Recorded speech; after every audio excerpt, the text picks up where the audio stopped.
আগামী ২৭ থেকে ৩০ অক্টোবর রিয়াদে অনুষ্ঠিতব্য ভবিষ্যৎ বিনিয়োগ উদ্যোগের নবম সংস্করণে যোগদানের জন্য প্রধান উপদেষ্টা ড. মোহাম্মদ ইউনূসকে আমন্ত্রণ জানিয়েছে সৌদি আরব।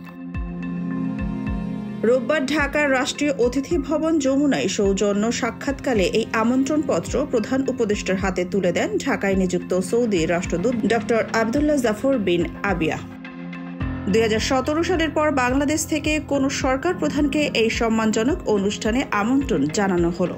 এ সময় অনুষ্ঠানে আমন্ত্রণের জন্য সৌদি যুবরাজকে ধন্যবাদ জানান এবং অনুষ্ঠানে যোগদানের আশা প্রকাশ করেন প্রধান উপদেষ্টা। বিগত বছরে ফোরামে বেশ কয়েকটি রাষ্ট্রপ্রধান উপস্থিত ছিলেন। গত বছর এই অনুষ্ঠানে শীর্ষস্থানীয় বিশ্ব সিইও সহ ৮৫০০ জন অংশগ্রহণকারী উপস্থিত ছিলেন। বাংলাদেশ সৌদি আরবের কূটনৈতিক সম্পর্কের ৫০তম বার্ষিকী উপলক্ষে বাংলাদেশ সফরের আমন্ত্রণ গ্রহণ করার জন্য সৌদি যুবরাজকে ধন্যবাদ জানান প্রধান উপদেষ্টা। সোনিয়া খান, খবর সংযোগ।